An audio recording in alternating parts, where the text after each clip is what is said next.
Hi folks, this is Melvin from Optoproductions.com and I'm back with another Nord Rack tutorial. And this time we're gonna talk about the drum mode. Alright, so to access the drum modes or the percussion modes, you just need to scroll through the banks until you see the letter P. There are 10 different programs stored internally and each has 8 different drum sounds.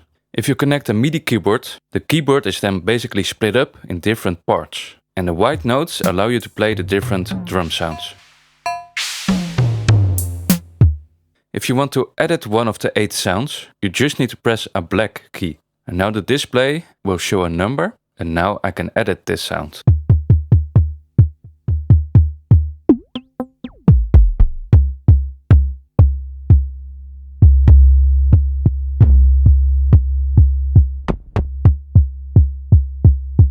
Just like any other patch. And you don't have to hold down the black notes. Just press them once to select the sound. And now you can edit it. But in my case I'm using the Beatstep Pro. And I need to map the pads to match these MIDI note numbers. You can easily do this in the editor. Looking at the manual, we've got the central C, which is MIDI note number 60, right here. So an octave below that we've got a MIDI note number 48 and another octave down we get 36. So that's our first note. I've already mapped the white notes, I just need to add the black notes. And I'll put those one value higher than the white note. So if the sound is on C, the edit button is on C sharp for sound 1. Then we've got an F and F sharp for sound 2 and so on. And now I can program some notes like any other drum computer.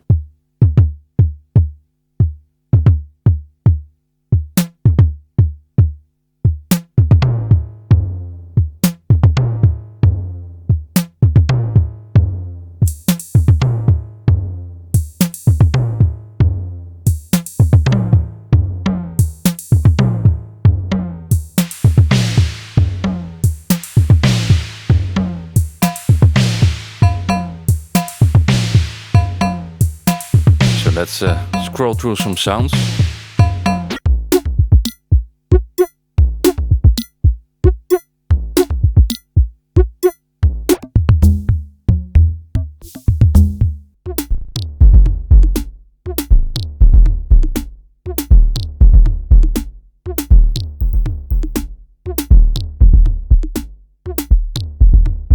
Also, all of these sounds can be used with the morph destination as well. So you can really create some experimental patches, which is pretty cool. So if we take the kick for example, and let's say I want to change the pitch with velocity. I've explained how to do this in my previous video, but basically if I press the velocity morph button and change the pitch to a high value and press it again, now it will alternate between the high and low value.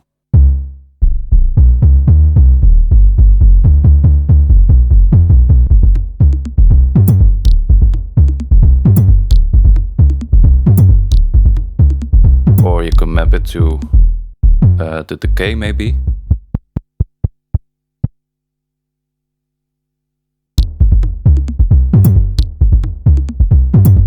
Or the mix maybe, that's also cool. Let's try that.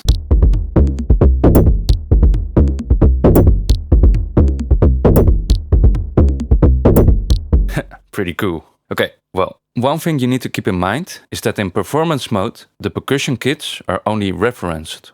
They are not stored with actual performance. So if you want to make changes to the drum kit, you need to do this in the original patch. And all the performances using this patch will change. And also if you want to save your drum kit, you do need to have an SRAM card installed, since you cannot save in the internal memory.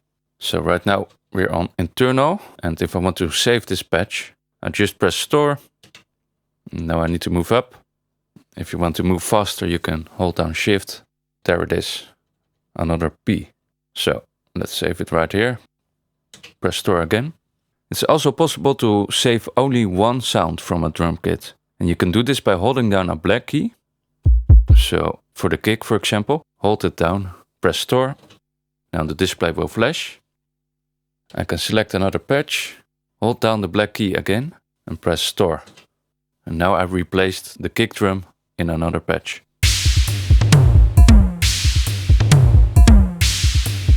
And if you want, you can also use the same method into a regular patch location. Let's take the tom, for example. Hold down a black key, store, and let's say I want to store it right here. Now I just need to press store once. No black key. And now I can play the tom like a regular patch. So if we enable key tracking, we can play it melodically. Let's play around with the other drum sounds. If you want to change the level of a sound, you can just use the gain knob.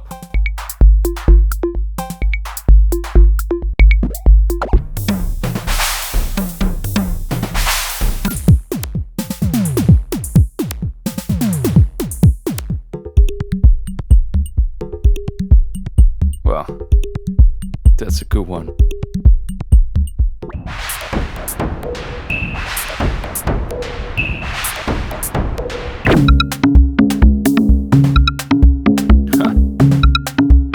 Whoa.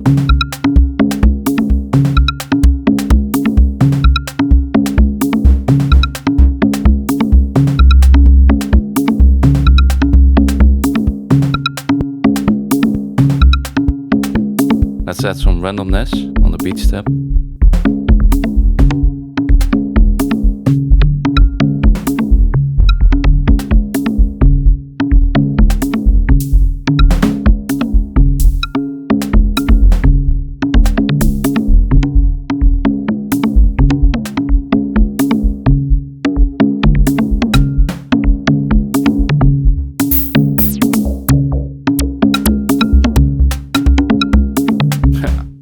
Pretty cool. Alright, that's it for this video. I hope you learned something today. If you have any questions about the Nord or music production in general, feel free to drop a comment. Or you can join my new Facebook group, the Electronic Music Production Forum. Okay, I'm back next week with another tutorial, so I'll see you there.